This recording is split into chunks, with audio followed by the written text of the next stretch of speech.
जय हिंद छात्रों, मैं संजय सिंघानिया आप सभी को अपने इस प्यारे से YouTube चैनल सिंघानिया एसबीसी पर स्वागत करता हूं। तो मेरे प्रिय छात्रों, आज मैं पढ़ाने वाला हूं क्लास 12 बायोलॉजी का अध्याय 9 खाद्य उत्पादन में वृद्धि की कार्यनीति, जिसका जो है पार्ट 4 वीडियो होने वाला है, जिसमें टॉपिक हम रखे हैं हरित क्रांति यानी कि ग्रीन रेवोल्यूशन। तो आइए ग्रीन रेवोल्यूशन के बारे में हम लोग पढ़ते हैं। वीडियो शुरू करने से पहले अगर आप मेरे इस चैनल पर नए होंगे तो प्लीज़ मेरे इस चैनल को सब्सक्राइब कर लें। तो चलिए हम लोग शुरू करते हैं हरित क्रांति ग्रीन रेवोल्यूशन। इसका फर्स्ट पॉइंट है कि पादप प्रजनन के उपयोग से सन 1960-70 के दशक में कृषि वैज्ञानिक विश्व में हरित क्रांति लाने में सफल रहा। तो कब की बात है? तो 1960-70 के बात है। उन्हीं के दशक में जो है कृषि वैज्ञानिक विश्व में हरित क्रांति लाने में सफल रहा। आइए नेक्स्ट पॉइंट हम लोग समझते हैं, पॉइंट नंबर 2 कि यह कृषि उत्पादों की अधिकतम एवं शीघ्रतम उत्पादन विशिष्ट रूप से गेहूं चावल के उत्पादन से संबंधित है। तो कुल मिलाकर आपसे क्वेश्चन ये करी जाएगी कि यह जो है हरित क्रांति वह किस फसल से संबंधित है? तो याद रखिएगा गेहूं और चावल उत्पादन से संबंधित है। इसको उच्च उपज वाली किस्मों, सिंचाई के बेहतर साधन, उर्वरक के उपयोग, कीट खरपतवार नियंत्रण, मिश्रित खेती के द्वारा सफल बनाया जा सका। तो इन हरित क्रांतियों को इन सभी चीजों के द्वारा क्या हुआ? सफल बनाया गया। आइए नेक्स्ट पॉइंट को समझते हैं। नेक्स्ट पॉइंट है डॉक्टर एन.ई. वॉरलॉक को विश्व में हरित क्रांति का जनक कहा जाता है। तो डॉक्टर एन.ई. वॉरलॉक को क्या कहा जाता है? विश्व में हरित क्रांति का जनक कहा जाता है। इनको इस कार्य के लिए 1970 में शांति के क्षेत्र में नोबेल पुरस्कार से सम्मानित किया गया। यानी कि याद रखिएगा किस क्षेत्र में डॉक्टर एन.ई. वॉरलॉक को नोबेल पुरस्कार मिला? तो वो मिला था शांति के क्षेत्र में। कब मिला था? 1970 ईस्वी में।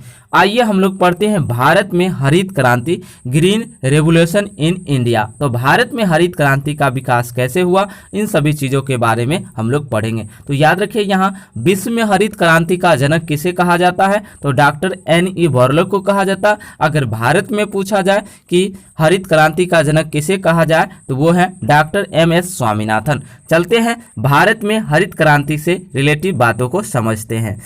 फर्स्ट पॉइंट, भारत सरकार द्वारा कृषि, पशुपालन एवं मत्स्य पालन के क्षेत्र में अनुसंधान शैक्षणिक गतिविधियां संचालित करने के उद्देश्य से कृषि मंत्रालय के अधीन सन 1973 ईस्वी में एक कृषि अनुसंधान और शिक्षा विभाग की स्थापना की गई। याद रखिएगा कृषि मंत्रालय के अधीन जो है 1973 ईस्वी में किस चीज़ की स्थापना की? तो एक कृषि अनुसंधान और दूसरा शिक्षा विभाग, इन दोनों की स्थापना की गई। किसके द्वारा? कृषि मंत्रालय के द्वारा।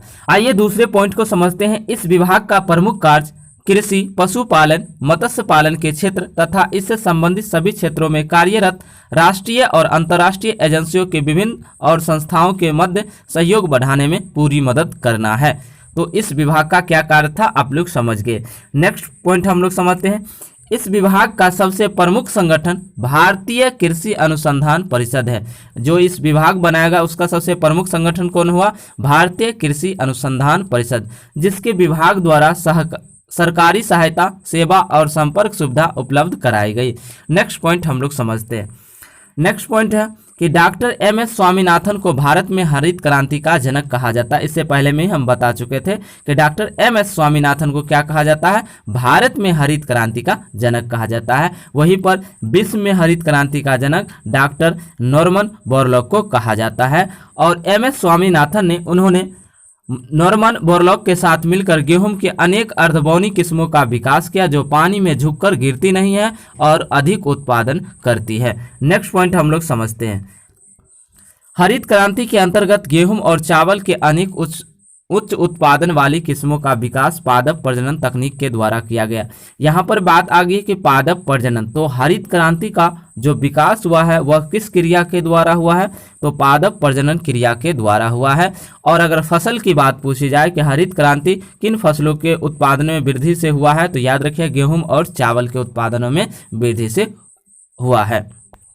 नेक्स्ट पॉइंट हम लोग समझते हैं कि भारत एक कृषि प्रधान देश है। भारत के सकल घरेलू उत्पादन का लगभग 33% आय समष्टि का लगभग 62% जनता की रोजगार की प्राप्ति कृषि से होती है। फिर से इस बात को हम लोग समझते हैं कि भारत एक क्या है, कृषि प्रधान देश है और भारत के सकल घरेलू उत्पाद यानी कि जीडीपी का लगभग 33% आय जो है तथा और समष्टि का लगभग 62% जो है जनता को रोजगार जो है इन्हीं चीज़ों यानी कृषि से होती है। नेक्स्ट पॉइंट चलते हैं। अगला पॉइंट, स्वतंत्रता प्राप्ति के बाद भूखमरी की समस्या उत्पन्न हो गई, जिसे दूर करने के लिए फसलों की उन्नत नस्ल का खोज किया जाने लगा जो अधिक पैदावार दे सके। यानी स्वतंत्रता प्राप्ति के बाद हमारे देश में भूखमरी की समस्या बहुत ही ज़्यादा होने लगी थी और उन भूखमरी की समस्या को दूर करने के लिए कृषि वैज्ञानिकों ने फसलों की उन्नत नस्ल का खोज करने लगा और अंत में वह खोज हो चुका। तो आइए देखते। 1960 के दशक में गेहूं, धान, मक्का इत्यादि की उन्नत नस्ल का खोज हो चुका, जिसके परिणाम स्वरूप फसलों की एकाएक वृद्धि हुई और यह फसलों में एकाएक जो वृद्धि आई इसी को हम लोग कहते हैं हरित क्रांति यानी कि ग्रीन रेवोल्यूशन कहते हैं। आइए हम लोग कुछ फसलों के जो उन्नत नस्ल के बारे में जान लेते हैं। तो सबसे पहला है गेहूं की उन्नत जातियां, जिसमें है सोनालिका 5.308, फिर है कल्याण सोना, सोनारा 64, सरवती सोनारा, ये सभी किसकी प्रजातियां हैं, गेहूं की प्रजातियां हैं। आइए नेक्स्ट पॉइंट हम लोग समझते हैं।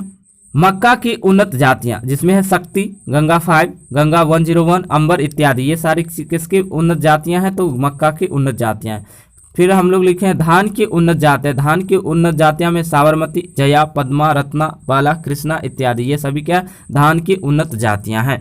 आइए नेक्स्ट पॉइंट हम लोग समझते हैं। गन्ना की उन्नत जातियां, जिसमें है सेकेरम, बारबेरी, सेकेरम, ऑफिसिनेरम इत्यादि, ये गन्ना की उन्नत जातियां हैं। फिर है चने की उच्च उत्पादकता वाली किस्में, जिसमें है पूसा 240, उसके बाद पंत 114 इत्यादि, ये सारा किसका है, चने की उच्च उत्पादकता वाली किस्में हैं। नेक्स्ट पॉइंट हम लोग देखते हैं कि सरसों की उच्च उत्पादकता वाली किस्में, जिसमें है दुर्गा, पूसा, गौरव, ये सारे चीज क्या है, सरसों के उच्च उत्पादकता वाली किस्में हैं। मुझे पूरा विश्वास है कि आप लोग हरित क्रांति को अच्छे ढंग से समझ गए होंगे। तो जितने भी नए स्टूडेंट हैं उन तक यह वीडियो आप लोग ज़रूर शेयर करें ताकि उन्हें भी बोर्ड के एग्ज़ाम में कोई दिक्कत का सामना न करना पड़े। तो दोस्तों मिलते हैं नेक्स्ट वीडियो में।